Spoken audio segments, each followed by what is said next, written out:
Perkenalkan, nama saya Kishuni Gopalakrishnan dengan nombor NIM 221. Jadi hari ini saya akan menjelaskan tentang pemeriksaan fizik urogenital. Jadi saya akan melakukan anamnesisnya terlebih dahulu dan mendapatkan inform consent daripada pasien. Jadi setelah saya menyuruh pasien ke bed, saya akan mencuci tangan terlebih dahulu dengan menggunakan 6 langkah prosedural dan memakai APD. Jadi sekarang saya akan memulakan pemeriksaan di mana saya akan meminta pasien untuk mengangkat bajunya supaya flank pasien terekspos.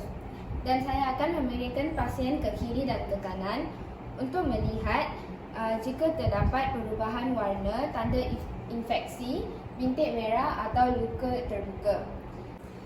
Sekarang saya akan melakukan palpasi pada flank area bapa. Jika bapa berasa nyeri, tolong bilang ya Pak. Saya akan melakukan palpasi pada kedua ginjal bapa. Jadi saya akan memulakannya dengan menaruh tangan saya di posterior parallel dengan costa 12 dan menekan pada costa vertebral angle.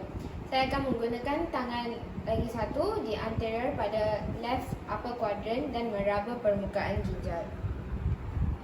Bapa tarik dan hembus nafas ya. Sekarang saya akan melakukannya pada bahagian kanan juga. Jadi saya akan mengevaluasikan apakah terdapat tenderness, pembesaran ginjal, konsistensi dan juga apakah nyeri.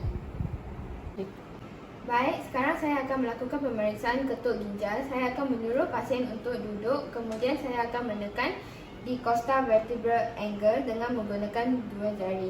Tolong bilang kalau nyeri ya Pak. Saya akan melakukan yang sama pada bahagian yang kanan.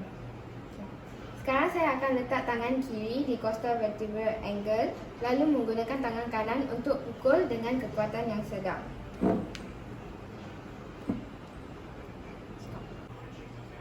Baik, sekarang saya akan melakukan pemeriksaan kandung kemih.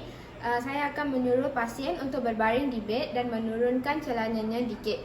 Jadi apakah bapa sudah mengosongkan kandung kemih? Sekarang saya akan melakukan inspeksi untuk melihat apakah ada apa-apa abnormalitas.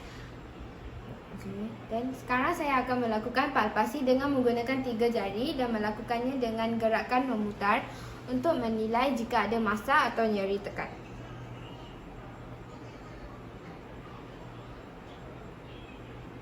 Tolong bilang kalau nyeri ya Pak. Sekarang saya akan melakukan perkusi. Saya akan melakukan perkusinya dari arah umbilicus menuju ke simfisis pubis untuk mendengar jika ada timpani atau dullness.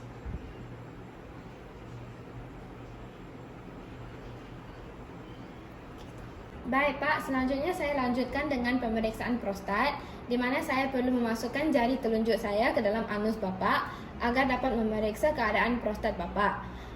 Jadi saya menggunakan botol ini sebagai anus pasien. Dan terlebih dahulu saya akan mencuci tangan menggunakan langkah prosedural dan saya akan menggunakan handscoon serta menyiapkan jeli sebagai lubricant.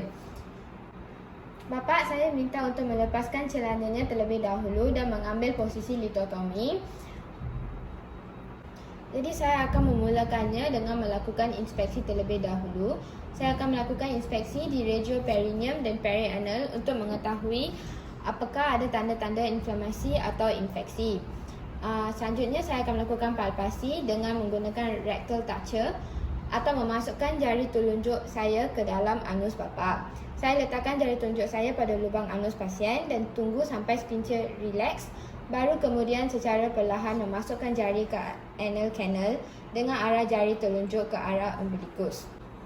Selanjutnya saya melakukan gerakan memutar searah jarum jam untuk meraba dan mengevaluasi permukaan pada rektum dan putar kembali berlawanan arah jarum jam.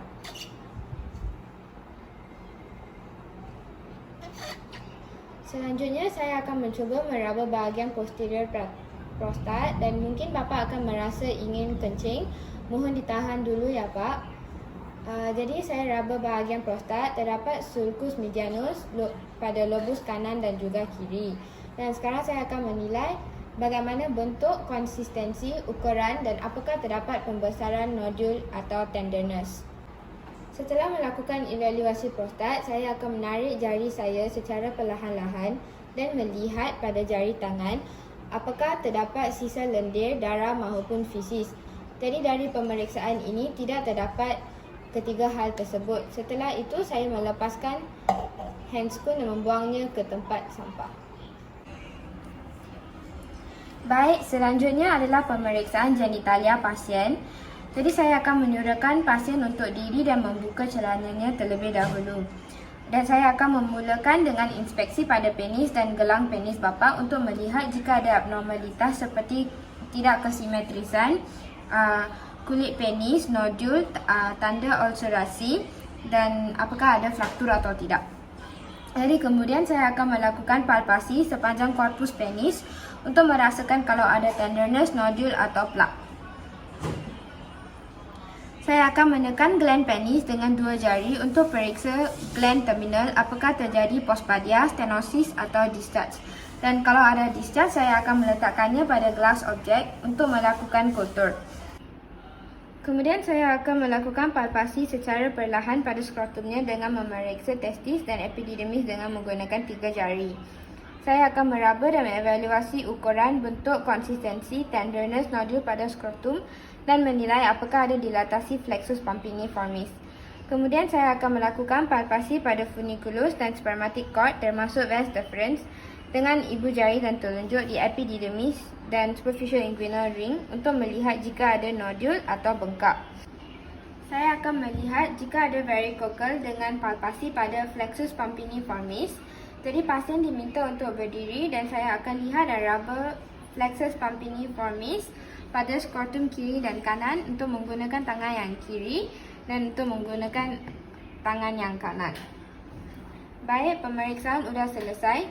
Jadi saya akan membuang handscoon dan mencuci tangan dengan menggunakan langkah prosedural sebelum memberikan hasil kepada pasien.